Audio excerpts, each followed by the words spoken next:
Carson's Corner is a black LGBTQ-owned small business. They sell merchandise and apparel on pop culture franchises such as Dragon Ball, King of the Hill, Sailor Moon, and of course and most importantly, Power Rangers. If you're interested in getting their amazing merch, be sure to check them out at carsoncorner.com. Link will be down below.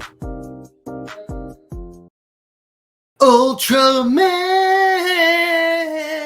Blazar, Ultraman,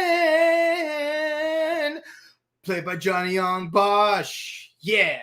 Hey guys, welcome to the UltraQuest podcast here on the Morphin Network, where it's Morphin time all the time. And yeah, wow, we're actually on the second episode of our new show. Thank you guys for showing up and watching our Ultraman podcast because, you know, it's been a long time coming since we should have done an Ultraman podcast a long time ago, but we finally got one done. I hope you guys enjoyed the one from last week where we had our special guest Steve Vasquez joining in. He wanted to come in today, but unfortunately he's got held up, but he might come back next week. So thank you guys for at least showing up. Nevertheless, I'm here, Mike Time Rider Zero, your host, and today we are discussing episode 2 of Ultraman Blazar, the man who created SKaRD. And yeah, that is a really interesting name for, an organization.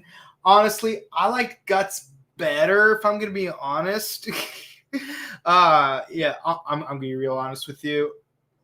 That's not 100% true because, like I've said last week, I've only seen 3 to 5 episodes of Ultraman Tiga on the Fox box. So here we are. An Ultraman noob discussing Ultraman. So here we go. Let us know what you guys thought about the episode. Did you like it? Did you hate it? Is this your favorite season of Ultraman so far? What was your favorite season of Ultraman in the past? Let us know in the comments. And of course, when you go to if you go to the chat box and type in your comments while we are physically live, you will get your comments will be displayed live for everyone else to see forever and always. So there's that. So there's that. I like to comment there once in a while, but it is what it is. But yeah, so here, so one question I really have to ask, and I want to display it very permanently: is the A in SKaRD even necessary? It does make me wonder, because if you're wondering what SKaRD actually means, it's a special kaiju reaction detachment. And for some reason, the word kaiju has an A in there, like K-A instead of just K. Personally, I don't completely understand why, because, why? You could just spell it SKaRD and it would still say this, it'll still phonetically be identical. SKaRD. Heck, even Jaka Dengekitai had a thing like that, where it's JAKQ and it was still Jaka. Actually, although now that I think about it, what if they switched the letters around? What if it was JKQA? That would be Jaka. No.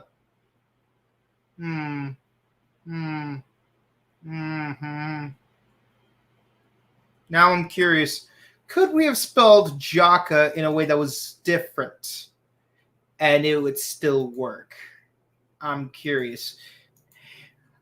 Anyways, so here we are discussing Ultraman Blazar episode 2, and we get more development. I still stand by what I said before. I still think very little actually happened in the previous episode. It's the task force shows up, they get attacked by the giant prawn kaiju, and then the main character, Gento, he turns into Ultraman Blazar without any explanation.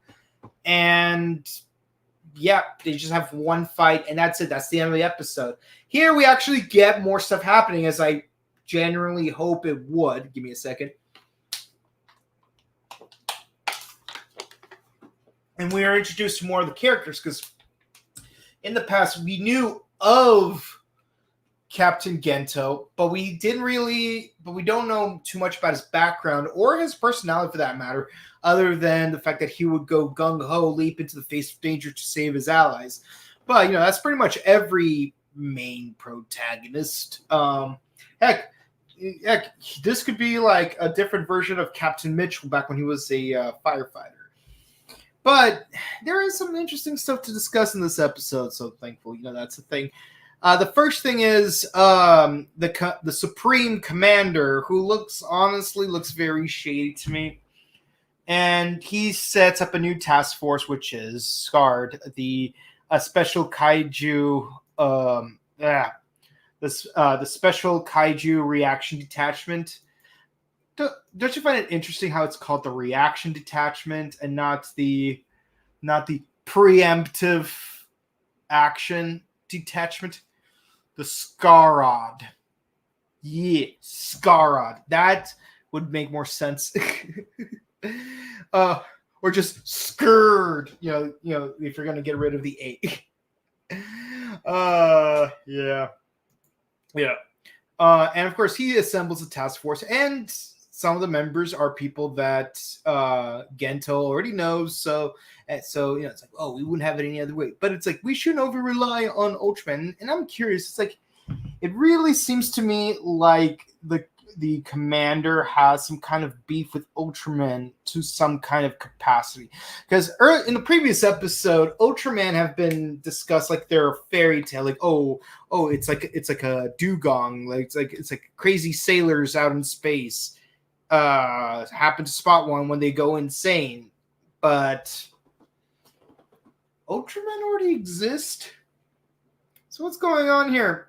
It feels like Power Rangers Ninja Storm, where it's like, oh, see, I told you, Power Rangers were real, even though Power Rangers have been around and we had like the planet get taken over by Astronema, and Ninja Storm is in the same timeline as in space, so what gives? Oh man, I'm so thirsty. Just like the kaiju of the episode, but we'll get right into it. Yeah, so the commander gives me very suspicious vibes. It's like not only is Ultraman played off like it's some kind of mythical creature, but also he seems to have some kind of angst against it. Like maybe like J. Jonah Jameson versus Spider-Man sort of thing.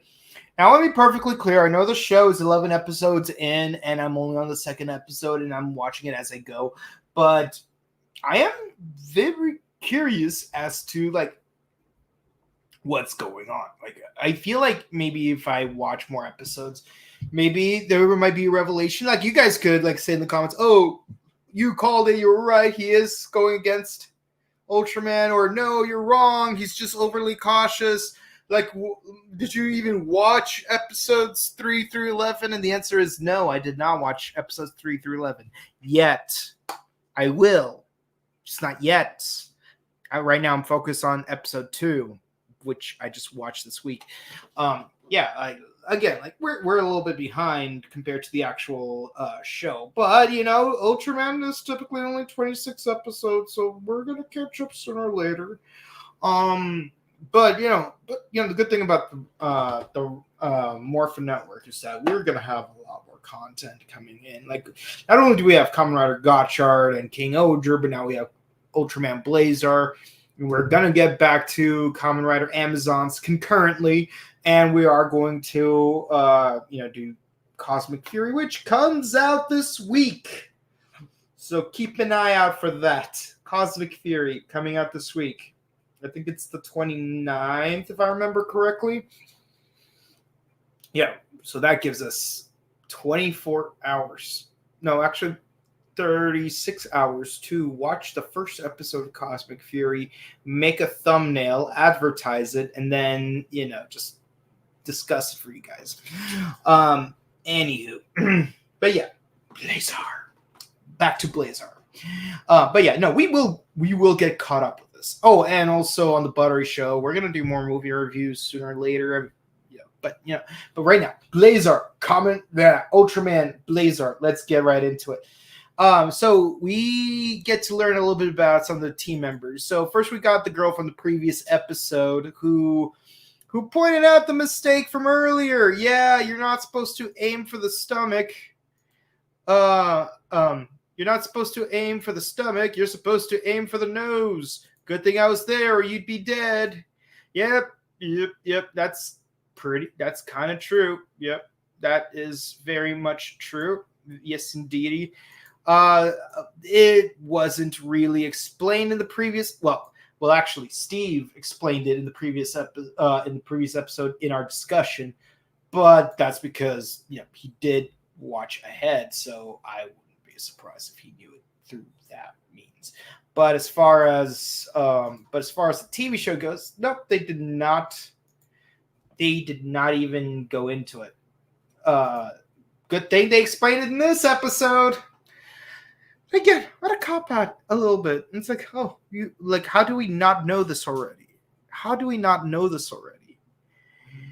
Oh, but we do have one more female member on the team, and she's a martial artist, and she is a huge fan of Captain Gento, and we do have some comic relief. Yay, comic relief, because while it may have existed in Ultraman, we did not see in the previous episode because they took episode 1 took itself incredibly seriously.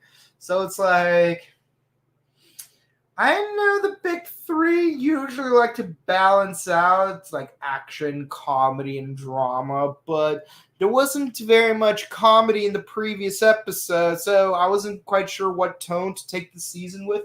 And again, considering the fact that my only exposure was OG Ultraman, Ultraman Tiga, and Ultraman Ginga, and not even in their entirety,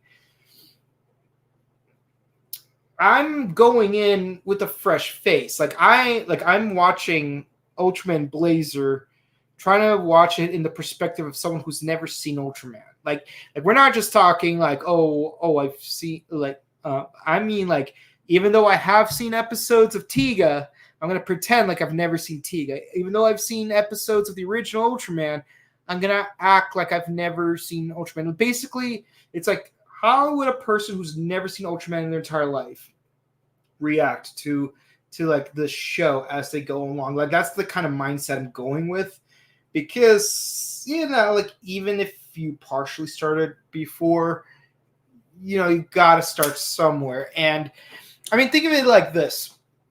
No, if you're a Power Rangers fan, you've seen every season of Power Rangers, or at least the first 17 seasons of Power Rangers.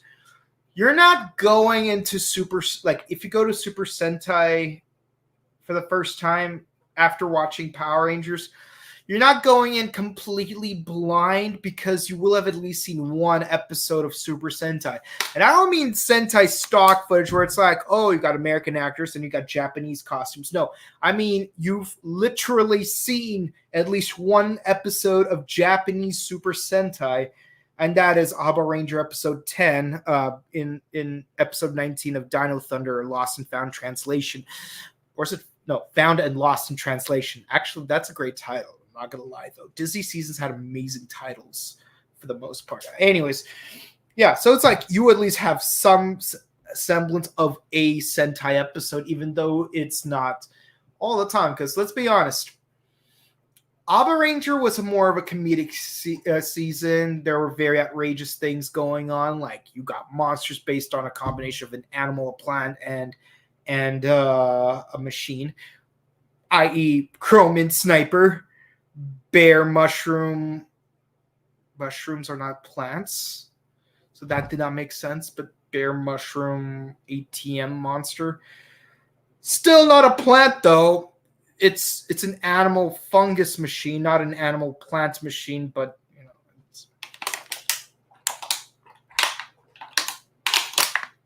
clearly Toei is really bad at organizing things by taxonomy. Like, I am still peeved with all of the anachronisms going on in King Oger, while with you got snails and worms in a season about arthropods. I'm going to be complaining about that for the next 5 months. So bear with me. I'm still going to be complaining about it for the next 5 months. Maybe. Wait, hold on. 5 months. Let's see. That's about 20 episodes. Yeah, 5 months. Yeah, so yeah, you're going to have to bear with me on this one. And Gotchard is no exception with the whole mushroom mandrake thing going on and whatnot. But the point I was trying to make is, if you watch Super Sentai for the first time, you're not going in blind, because you will have seen at least one episode of Super Sentai before getting into it, which was the Power Ranger episode that they showed on Dino Thunder. Sure. Was it partially censored? Yes. Was it dubbed over where their mentor is has an Irish accent and his name is Mr. O'Shaughnessy? Absolutely.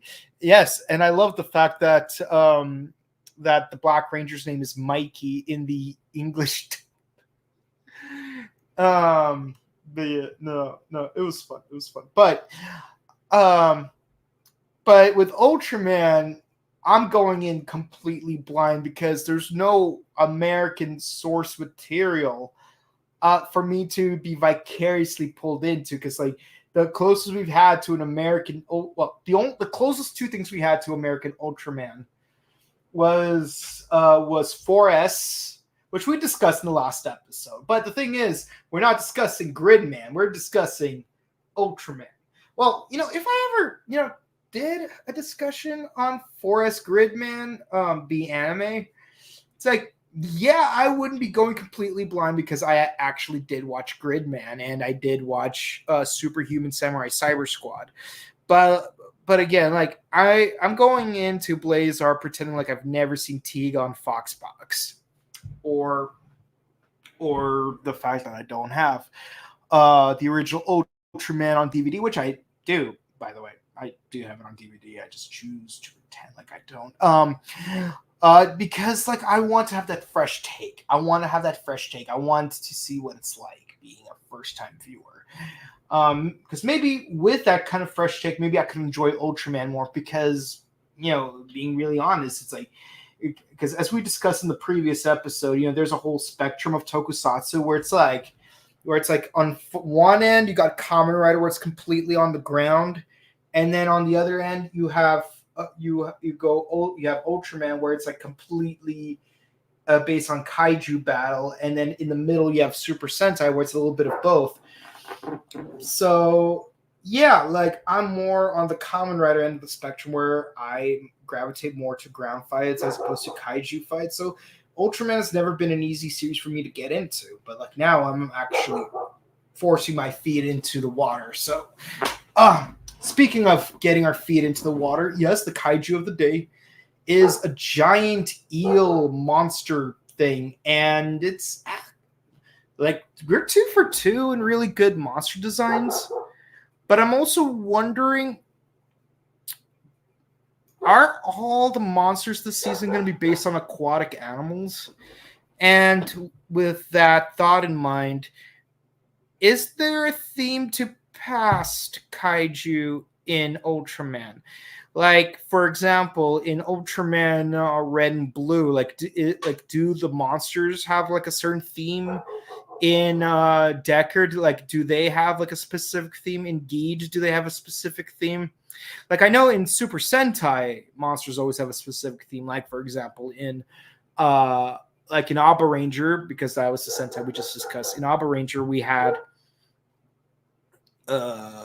monsters based on a combination of an animal, plant, and a machine, with the exception of the one mushroom bear ATM monster. In Maji Ranger, they're based on mythical creatures. In Bokenger, we had 3 factions. So one faction would have monsters based on you would have actually no, we have 3 factions of monsters because I forgot about Dark Shadow. Dark Shadow didn't have foot soldiers, but they did have monsters of the day.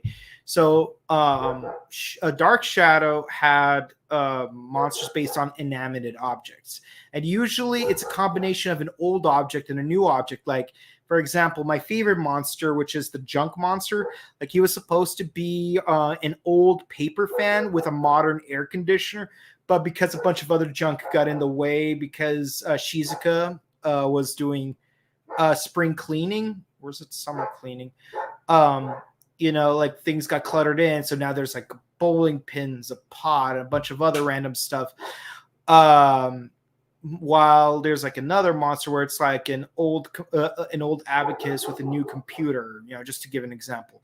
Gaja's monsters are based on fairy tales, while the lava lizards are obviously based on various mythical reptiles. Kamen Rider also had themed monsters, like in Den-O. They're all based on fairy tales like Aesop or let's see. I mean, obviously the 4 main characters are Momotaro, the Peach Boy, Urataro's based on Urashima, Kintaro based on the Bear Boy. You got Altair and Vega, which is a story of the Lover's River, which was brought up in an episode of Car Ranger. So the question I have is, and of course, like in Kiva, they're stained glass, and in O's they're based on one of 6 different themes based on which Yummy made them. Forze, they're based off of constellations like Canis Venatici, Coma Berenices, Musca, Ara, Cygnus. Cygnus was a creepy one, I'm not gonna lie though. So most of the monsters had some kind of theme to them in Kamen Rider and Super Sentai. Do the kaiju in Ultraman have some kind of theme? That's what I want to understand. So far, between the 2 kaiju we've seen in this season, it looks like they're all based on aquatic animals, because we got an eel and we have a prawn, and I'm pretty sure there's gonna be a returning monster from past Ultraman, because somehow there's always one that comes back from previous season. So yeah. Here's hoping that we get a consistent theme, and I wonder if there's a consistent theme in past seasons as well. So yeah. Also, we noticed a character quirk where Gento wants everyone to refer to him by his first name instead of just calling him Commander. Like, so much so that he even ignores his subordinates when they don't refer to him as Gento, which is kind of funny, I guess. Oh, and one of them plans on converting the vehicle to be more operational, which is cool. But yeah, here's the monster. It looks pretty dope. And using the equipment in the upgraded van, we do find out that it's releasing steam from its back, because apparently when it is on dry land, its body heats up rapidly, so it needs to release steam in order to keep its body temperature cool. So they figured using its spine would help it, like its spine might be some kind of weak point. Okay, and here's what's really interesting. So we get to see more of the team equipment, and while we do aim for the nose this time like we were supposed to, it is kind of interesting noticing that the blasters in this season, they look oddly familiar to me, and I was like trying to figure out, why do they look so familiar? And that's when I realized it looks exactly like the pulse rifle from Soldier 76 in Overwatch. They're almost identical. It's crazy how almost identical they look. I mean, obviously there's some details that are altered, but the general shape, especially the gun grip and the stock, are very similar in design, that I almost thought, hey, isn't that the pulse rifle from Soldier 76? It's crazy. I mean, it could be. I mean, like, I have like a Halloween version of the pulse rifle, because I did go as Soldier 76 for Halloween back in 2018. I even like sprayed my hair gray. And it looked really bad, but it was fun. And I actually did do some voice lines from the game just to add a little je ne sais quoi for it. So I was like, we're all soldiers now. Tactical visor activate. I love the smell of pulse emissions in the morning. And now it's like, not that I'm actually like PT certified, like I could just like put on his jacket and just like do push-ups, just like in that one animation he does. It's like I'm getting too old for this. Yeah, so kind of weird that this is going on. But of course, we do get to see our main man finally transform. Still not 100 explain how his transformation sequence occurs. It's like previous episode, we could have chalked it up to some kind of adrenal thing, but current episode, it's not like he wasn't in any immediate danger like he was last time, so I don't know what's going on here. Oh, and also, real quick, yeah, there was an old dude who was saying, hey, you know, like, we're polluting the water, so, like, if we keep doing that, this kaiju would show up, and then it shows up. It's like, oh, isn't that a nod to the original Gojira? Because there was, like, a man who would warn everyone about there being a monster in the water. No one believed him. And then that dude shows up. But one thing I do find interesting is it has a water cutter. I like that. It's very dangerous. But for those of you who don't know, if you shoot out a constant stream of water at a high enough pressure, it will have the ability to cut through whatever it is it's shooting at. In fact, people have been using water jets to cut through steel for years. In fact, this concept was even used in an episode of Deca Ranger. It wasn't explored as much in the respective episode of SPD. Like, the monster did have that ability, even in its human form. Don't get me wrong about that. But the whole water jet ability was explored more in the Japanese counterpart. So that was kind of an interesting thing. But yeah, so water jets, they can cut through things. And if you've ever read the Pokédex description of Blastoise, yeah, Blastoise can use that with the Hydro Pump. And using mathematics, let's just say you do not want to get caught by Blastoise's Hydro Pump. Doing the math on that, nope. It's instant. Just instant. Like, it's like if you use Blastoise's Hydro Pump on an object, the object won't be there anymore. It's that strong. Because the amount of force it takes to shoot Hydro Pump from those cannons at such a pressure that it would that it could cut through steel, like the Pokédex entry says, yeah, it would take a lot of force. Like, to put in simple terms, it's almost half of the force of an atomic bomb. That is how strong Blastoise's Hydro Pump is. And we're seeing that here right now, so keep that in mind. Oh, also, Johnny Young Bosch reference, Electric Whip Tongue. Yep. Remember the Power Rangers movie when the Ninja Frog Zord could do that? That was pretty cool. But the fact that Johnny does the voice of the main character in this one, that kind of adds a little something to it that, you know, yeah, it's sort of like a karma thing. Well, not karma, bad miracle. You know, it's like Johnny used to be able to do that. Now he's the victim of it. But then he summons that spear thing from the previous episode, and the kaiju goes into the water. I'm like, ooh, is there going to be a water battle? I'm interested to see how an Ultraman can face in an underwater fight. Well, at least this Ultraman can fight. But no, we get something a little bit different. Something I actually have a little bit of appreciation for. Omae, boku ni tsurarete miru. Yeah, he turns his plasma rod into a fishing line, and he fishes out the kaiju, and it's so funny. I'm surprised it could even do that in the first place.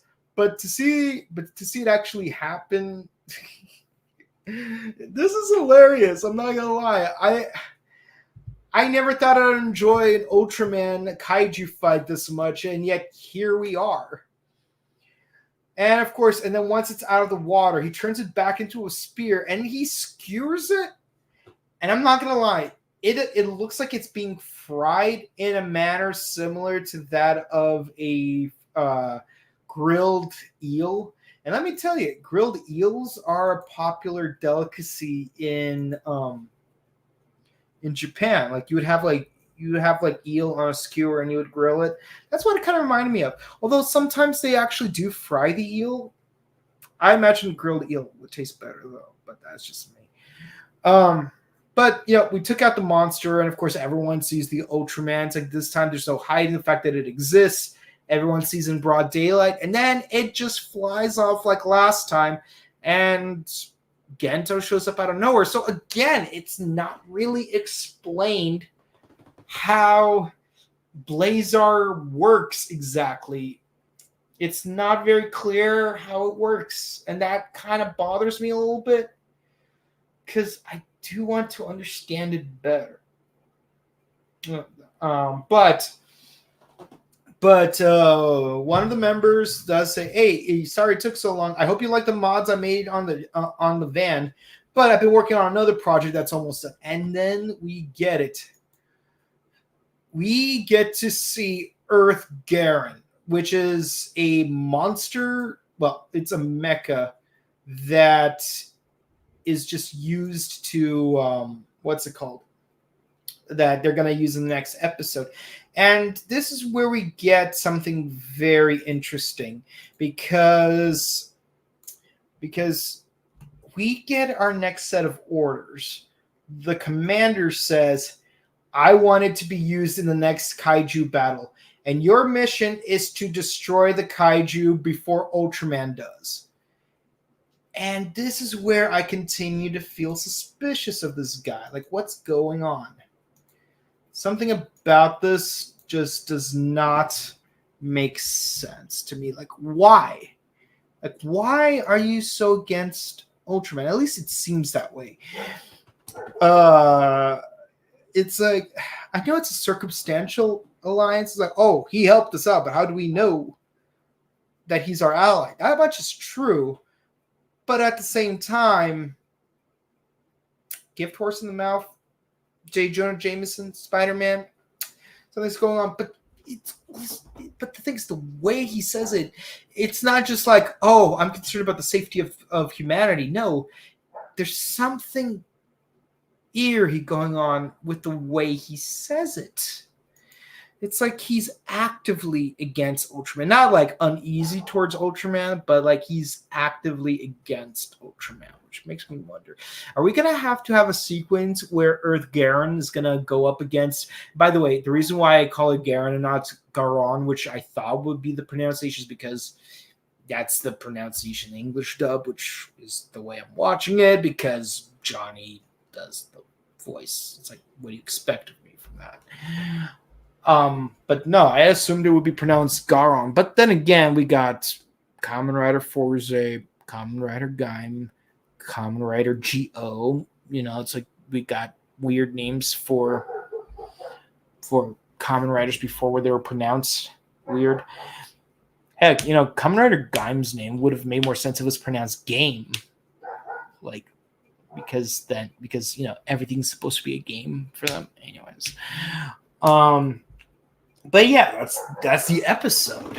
What do you guys thought about this episode? Like, did you enjoy the comedy, the monster design, the battle? Did you enjoy the fishing thing? Let us know in the comments. Me, I think I think we got more of what we needed in the previous episode, but also just not enough. Like, I feel like some of the stuff that we saw in this episode should have appeared in the first episode, and we should introduce some newer stuff in this episode, because we still don't fully understand what's going on with this Ultraman. Like, it flies off, because like I'm accustomed to the idea that the Ultraman just turns back into the human that it possesses, or possesses it, or whatever.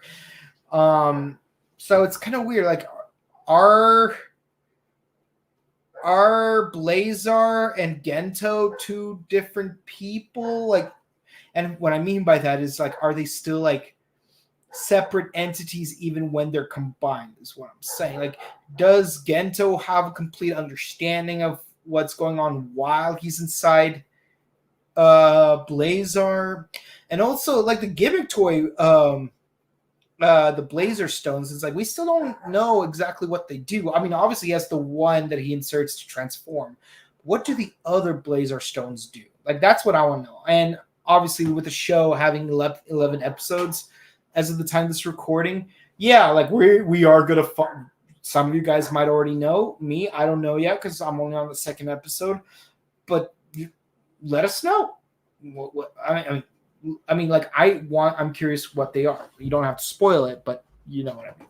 So I give this episode a 9 out of 10. I like the comedy of the episode. I especially love the fishing line aspect because it's just so ridiculous. But I am curious. Oh, and also, like, isn't the main character usually like a lower level soldier? Like, the commander is like a civilian, and then some lower ranking person supposed to be Ultraman. Like the newbie in the previous episode, like, wouldn't he typically be the one who becomes Ultraman? So is Ultraman Ultraman Blazar being Gento instead of someone else? Is that like a new concept they're playing with? Also, it does seem like what they're trying to do, like an environmental aspect. So I wonder, like, does this somehow involve Ultraman Gaia to some extent? Again, I've never seen Gaia. I met the actor who played Gaia, but I never actually watched that season. So here we are. But all in all, I give this episode a 9 out of 10. It's definitely better than the previous episode, but still has a lot to benefit from. And again, the commander, what's his deal? I gotta find out. So let's find out. Okay, yay, more Ultraman. Yep. I still love that Johnny Young Bosch plays the captain. Exactly. I love the kaiju in this episode. It's like Gojira, except it's in the... Yeah. Even the old man, like, brings it up. I mean, the backstory aspect. Oh, yeah. And also the monster, like, actually showed up in the Edo period, and it would eat and eat and eat and eat. Like, it would eat all the fish. So, like, how would the fish repopulate? Anyways. But yeah, so we have kaiju from ancient times, so that means there might be an environmental thing going on. Lol, a Kamen Rider Deno reference. Yep. Ore, Sanjo, omae, boku ni tsurarete miru. Ore no tsuyosai ni, omae ga naita. Nami no kore de fuitoke. I don't remember Ryutaro's catchphrase. Yeah. It's like, mind if I beat you? I can't hear you. I don't know the Japanese phrase. I'm sorry. Oh, but I do know out of it at the top of everything. Okay. Mecha Gojira. Yes, Mecha Gojira. I wonder if there's always a Mecha Gojira looking thing in tokusatsu. There's one in 4S. There's one in Super Sentai. There's one in Justerizers. I wouldn't be surprised if there was one in Kamen Rider. Actually, let me think. Was there one in Kamen Rider?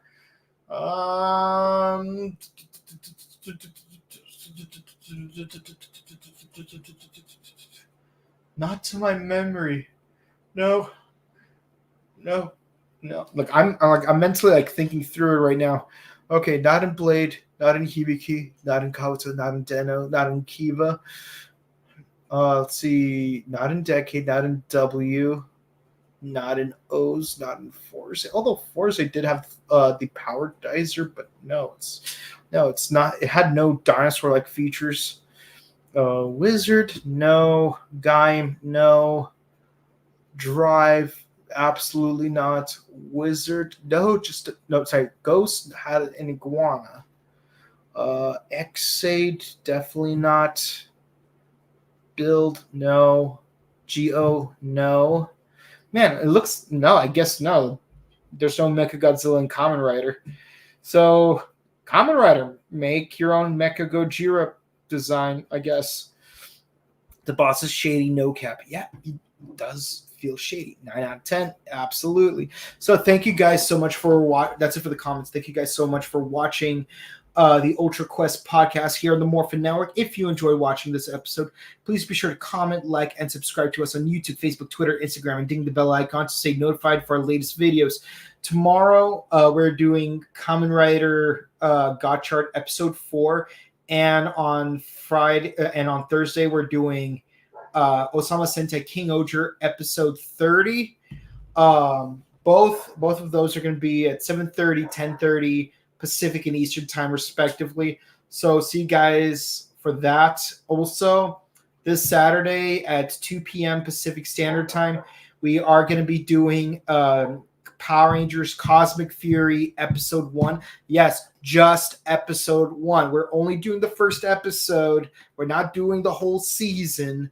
We're going to do episode 2 the following week because, 1, we want to have the time to discuss each episode individually like we want to. Like we're staying true to the whole like episode a week thing. And yeah, like some people are not going to be able to like watch the whole season right away. If you did, good job. Like more power to you. Maybe some of our members will do the same. But we are only doing episode 1 this week. Just a reminder. And of course, we're going to get back to doing Kamen Rider Amazons as well. So with that all said, guys, also check out the Buttery Show where we discuss movie reviews and video game news. And if you want to find my personal content, you could find me at Instagram at Boken_Kabuto. And on Twitch at twitch.tv/BelkinKabuto.